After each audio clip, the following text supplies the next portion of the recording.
Salut à tous, je suis très contente de vous retrouver enfin pour le book haul du mois d'avril parce qu'il est possible que j'ai un petit peu zappé cette vidéo. Faut savoir que normalement le book haul du mois d'avril c'est une des premières vidéos que je filme soit en tout début de mois, voire même de mois pardon, soit même des fois à la fin du mois dont je vous présente le book haul. Ce qui fait que des fois je suis obligée de le refilmer parce que j'oublie qu'il y a telle sortie que je vais acheter ou alors j'ai un petit craquage de fin de mois qui arrive de temps en temps. Mais dans l'idée c'est une des premières vidéos que je filme. On est à la moitié du mois de mai, je vous filme seulement le book haul du mois d'avril. Voilà. Ce qui veut dire que très potentiellement, semaine prochaine, je filme celui du mois de mai, donc voilà, bref. Book haul un tout petit peu plus conséquent qu'au mois de mars, mais globalement, on est quand même pas trop mal. Je trouve que ça va, d'autant plus qu'il y a pas mal de livres qui sont pas forcément des romans. On est sur, vous allez voir, je vais vous montrer un petit peu au fur et à mesure de ce book haul.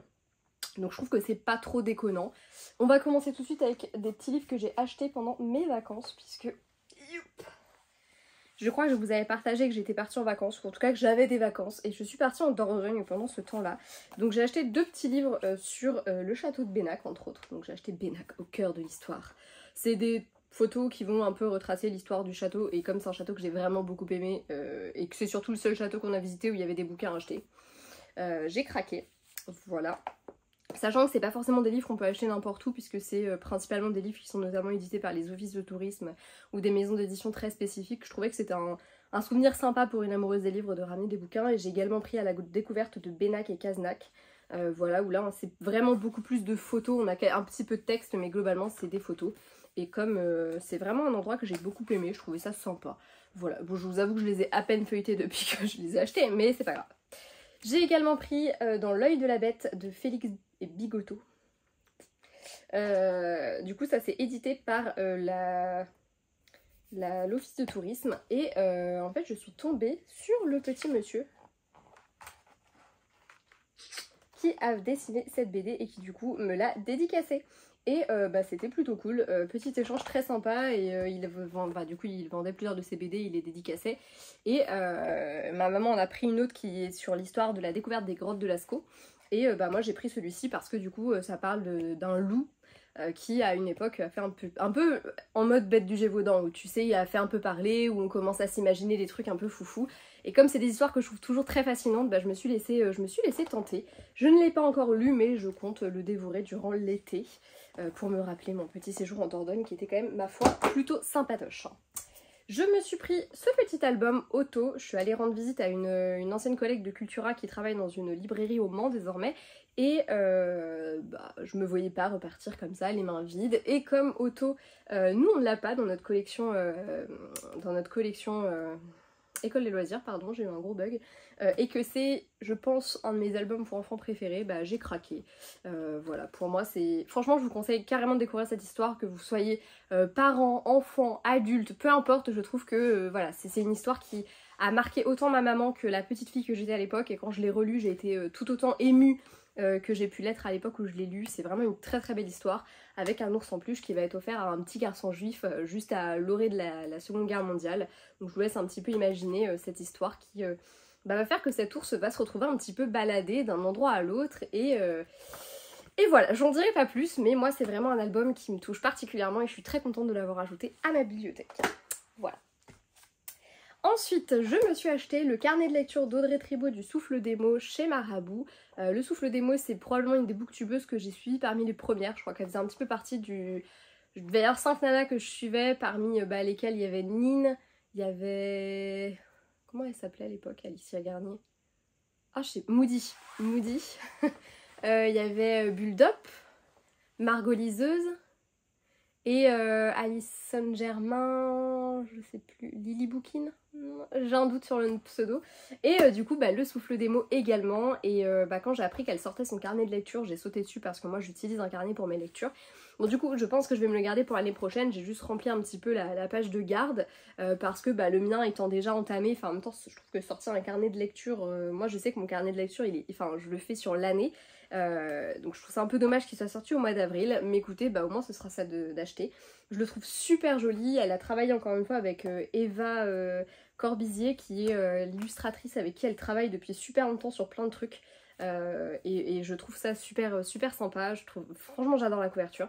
Et je trouve qu'il est globalement plutôt bien fait, donc j'ai assez hâte d'être à l'année prochaine du coup pour le commencer et ben, on verra bien. Après je sais pas s'il me conviendra parce que ça fait enfin j'ai testé beaucoup de carnets de lecture que j'ai pu trouver, que c'est généralement sur Etsy d'ailleurs, mais voilà, j'en ai testé vraiment beaucoup et à chaque fois il me manquait des choses, etc. Et là j'avoue que j'étais enfin arrivée à un format qui me convenait parfaitement.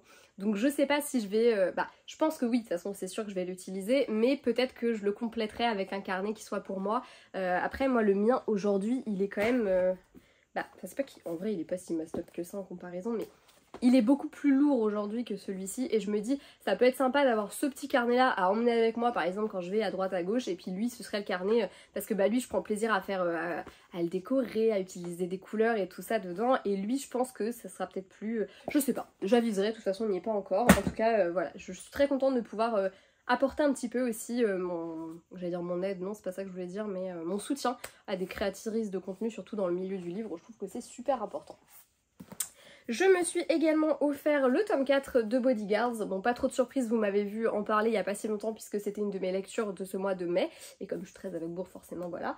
Le tome sur Jackson de Laura Wilde, c'est vraiment celui que j'attendais le plus de cette saga. Donc je vous laisse aller voir mon avis dessus, mais globalement, je n'ai pas été déçue. Je me suis également pris Un jour de nuit tombée de Samantha Shannon aux éditions J'ai lu. Donc là, c'est la première partie. Puisque il s'agit du préquel du Prieuré de l'Oranger qui fait à peu près autant de pages en grand format que le Prieuré de l'Oranger, donc c'est-à-dire je crois que c'est un peu plus de 1000 pages. Du coup dans la version poche il a été édité en 2 tomes, enfin en 2 parties, en 2 romans.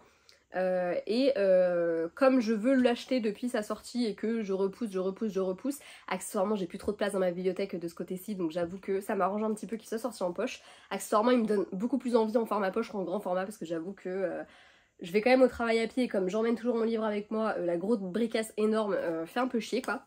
Donc voilà, en tout cas j'ai super hâte de le découvrir parce que le Prieuré de l'Oranger, je pense que je vous en ai déjà beaucoup parlé mais ça a été un gros coup de cœur à l'époque où je l'ai découvert donc il me tarde. Je me suis également pris Lights Out, le 3e tome, Silly Season de Mills Coleman. Pas trop de surprise pour vous puisque je l'ai mis dans ma pile à lire du mois de mai, donc vous devez bien vous douter que je l'avais acheté. D'ailleurs au moment où je fais cette vidéo, je pense que ce sera ma prochaine lecture, ou en tout cas l'une des prochaines, parce que j'ai très hâte de découvrir enfin l'histoire de Monsieur Gabriel. Ça clôturera en plus de ça une saga que j'aime vraiment beaucoup et que pour le coup je vous conseille. Ensuite, je me suis acheté Hurlement d'Alexis Lebsker. Pas trop de surprise non plus pour vous, puisque lui, en l'occurrence, c'est une lecture qui a popé comme ça du jour au lendemain dans mon mois d'avril et qui n'était pas du tout prévue. Mais aucun regret parce que je l'ai vraiment adoré.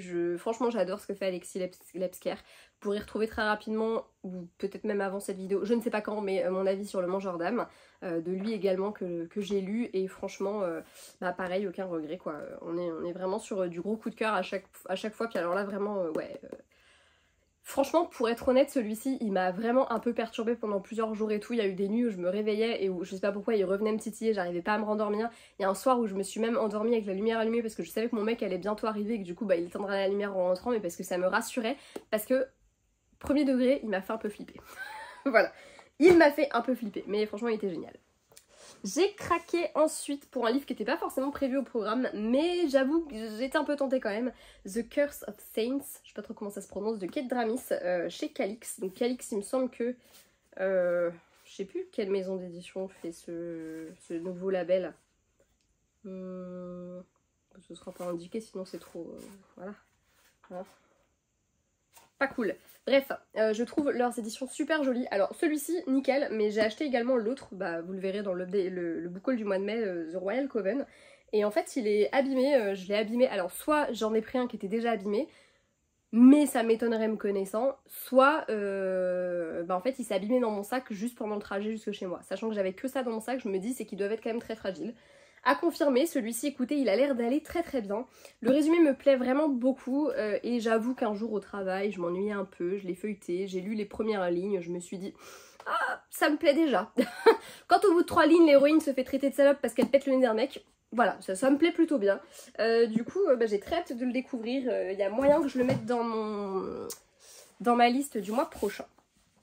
Je me suis acheté un tome 2 d'un tome 1 que je n'ai toujours pas lu, à savoir la saga Lightheart, le tome 2 du coup, Night Bane de Alex Astor aux éditions Lumen.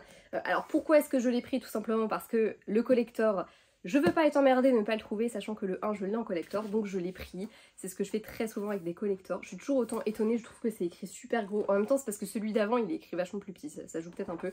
En tout cas, encore une fois et comme d'habitude avec les collectors de Lumen, je les trouve juste magnifiques. Sans déconner, il est vraiment trop beau. Bah écoutez, j'ai hâte de me lancer enfin dans cette saga. Il serait temps comme pour tant d'autres, j'ai envie de dire.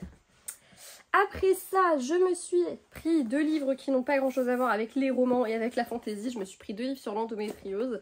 Un premier sur l'assiette endométriose, donc c'est une espèce de... c'est un livre de recettes, hein, tout bêtement, avec des petites recettes sympatoches. Sympatoches, mais faut avoir un CAP cuisine minimum pour le faire, j'ai l'impression, parce qu'il y a des ingrédients, je ne sais même pas... En fait, je suis un peu con, j'aurais dû le feuilleter avant et me rendre compte que c'était pas possible, je ferais jamais j'allais dire la moitié des recettes, mais les 3/4 des recettes, je suis sûre que je les ferai jamais. Je vais quand même le garder et tenter d'en faire, et si je vois que vraiment je fais aucune recette, je pense que je le revendrai parce que autant qu'il profite à des gens qui soient meilleurs cuisiniers que moi. Il donne de très bonnes idées, par contre c'est plutôt cool, et moi j'ai vraiment apprécié la première partie sur justement les trucs, les catégories d'aliments à éviter et pourquoi. Je trouve que c'est vachement intéressant. Mais les recettes, déjà il faut pas mal de trucs que moi j'ai pas, style un truc tout con mais un mixeur. C'est pas une obligation d'en avoir un, moi j'en ai pas. Et dans les 3/4 des recettes, je vais avoir besoin de ça. Il y a des ingrédients pareils où j'en ai jamais entendu parler de ma vie, ça doit être des trucs qui coûtent super cher. Alors je veux bien, mais je suis que vendeuse quoi les gars. À un moment donné, je suis pas voilà, je suis pas Rothschild.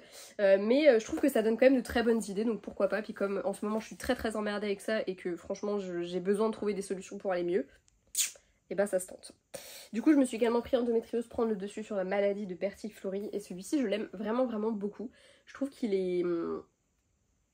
Je sais pas, j'ai lu plein de petits passages comme ça, je le feuillette et des fois je tombe sur des trucs vachement intéressants. Elle va nous proposer plein de solutions, elle va nous expliquer plein de choses, et je trouve que franchement il y a des choses que j'ai découvert avec ça et j'ai trouvé vraiment bien, et je trouve qu'il est fait d'une manière qui rend la chose... Enfin, moi il m'a fait du bien, voilà. Et on n'en demande pas beaucoup plus avec cette maladie que d'être un tout petit peu prise en considération, donc bah écoutez, ça me suffit. Excusez-moi, j'ai eu la bonne idée de mettre les livres par terre. Quelle idée à la con, je le fais à chaque fois de toute façon, mais je continue, je sais que c'est une idée de merde, mais je le fais quand même. Bref, autre livre que j'ai pris parce que le collector je voulais pas le louper et que du coup le tome 1 je l'ai dans ma bibliothèque en collector, mais que je l'ai toujours pas lu. Ceci dit, je l'ai commencé le mois dernier, mais comme j'arrivais pas à rentrer dedans parce que j'avais besoin de trucs dans lesquels je rentrais dedans tout de suite, voilà, on va dire que ça compte un petit peu. L'engrange-temps, le tome 2 de Nell Pfeiffer aux éditions Hachette. Le collector est juste canonissime, j'adore franchement ces petits rouages, ces petits trucs. C'est super joli, et surtout c'est une histoire que je prends beaucoup de plaisir à te soutenir parce que l'autrice, je la suis sur les réseaux sociaux. À l'époque, je crois que j'ai commencé à la suivre, elle avait même pas encore signé chez Hachette, ou elle nous avait pas encore annoncé qu'elle avait signé chez Hachette. Du coup je suis particulièrement contente à chaque fois de pouvoir soutenir des auteurs que j'apprécie et que je vais pas dire que je connais parce que c'est pas vrai, je les connais pas, mais que j'ai un peu l'impression de connaître parce que les réseaux ont créé un peu une espèce d'intimité. En plus je la suis avec mon compte d'auteur, donc c'est bête à dire, mais je me sens encore plus proche d'elle en termes de... Tu sais, j'ai l'impression un peu que c'est ma collègue. C'est très con, mais moi ça me fait du bien psychologiquement des fois de me dire ça. Donc franchement, très très cool, j'ai très hâte de découvrir enfin cette saga. Il serait temps, j'ai envie de dire, mais bon, que voulez-vous. Ensuite je me suis acheté le dernier Lisette Jewell, Le bonheur s'est envolé, je vous en ai déjà parlé, je l'ai abandonné, je n'ai pas aimé, vous devriez le retrouver très bientôt sur mon Vinted parce que je m'ennuyais un petit peu dans la lecture. On m'a vendu un thriller, pour moi c'est pas un thriller, et voilà. Est-ce que c'est le moment qui fait que ça m'emmerde et que j'ai pas envie de lire la suite? Peut-être, parce que je suis toujours dans le même mood que le 1er mai, hein, ça n'a pas changé. Mais voilà. Voilà. Et enfin le dernier, il en fallait bien un petit troisième pour la route, Mon cahier endométriose d'Adèle Beauville. Ça fait très longtemps que je me tatouille à l'acheter.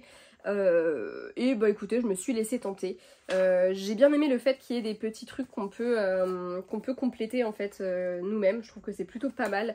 Et en fait ce que j'aime bien, c'est que j'ai l'impression que il y a beaucoup de choses qui reviennent dans les 3 que j'ai en tout. Enfin, hormis le livre de cuisine, mais j'en ai un autre que j'avais acheté il y a plusieurs années maintenant. Il y a des choses qui se répètent, mais globalement c'est des manières aussi d'aborder certaines choses différemment. Celui-ci c'est tout bête, mais je crois qu'il parle, il parle aussi de par exemple... quand on essaie d'avoir un enfant, ce genre de choses, et je trouve que c'est hyper important parce que dans un tout petit format, il arrive à retracer à peu près tout, voilà, il le fait, enfin je trouve que c'est peut-être celui qui est le plus fun, est-ce que ça peut vraiment être fun, mais voilà. Pareil, dans certains, il va y avoir des positions de yoga, des trucs comme ça, ce que j'aimerais bien essayer de faire, même si... la sportive en moi est moyennement convaincue. Mais ouais, j'aimerais bien essayer d'en faire, et je trouve que il y a pas mal de positions dans celui-ci. Dans l'autre aussi, il y en avait quelques-unes, mais il y en a vraiment beaucoup dans celle-ci, donc je me dis ça peut peut-être m'aider et tout. Bref, voilà. Arrêtons de raconter notre vie, quoique si vous n'aimez pas quand je raconte ma vie, ça sert à rien de rester abonné à cette chaîne, en soyons clairs, parce que c'est ce que je fais les 3/4 du temps. J'espère que cette vidéo vous aura plu, moi ça m'aura fait très plaisir de vous retrouver dans celle-ci, même si j'ai peut-être un tout petit peu tardé avant de la faire, mais c'est pas très grave, le principal c'est qu'elle sorte à un moment donné. Je pense qu'il y aura peut-être un petit trou de vidéo, peut-être que sur une semaine, mais parce que j'allais dire j'avance pas dans mes lectures, pas forcément, mais parce que je suis pas bonne dans mon timing là je crois. Donc il y a moyen qu'il y ait des petits trous de vidéos, je m'en excuse d'avance, mais bon ça changera pas votre vie plus que ça je pense. Mais c'est pas grave, je préfère quand même m'excuser parce que je trouve ça, j'allais dire normal de le faire, mais ça me tient à cœur de le faire on va dire, voilà. Et puis écoutez, je vous fais de très gros bisous, je vous dis à bientôt dans une prochaine vidéo, et comme d'habitude s'il y a une de ces lectures qui vous tente, en sachant que j'en ai déjà fait quelques-unes, et qu'on peut se caler en lecture commune, vous me faites signe. Je vais bientôt faire ma pile à lire du mois de mai, donc n'hésitez pas. Ciao! Et c'est du mois de juin, pas du mois de mai.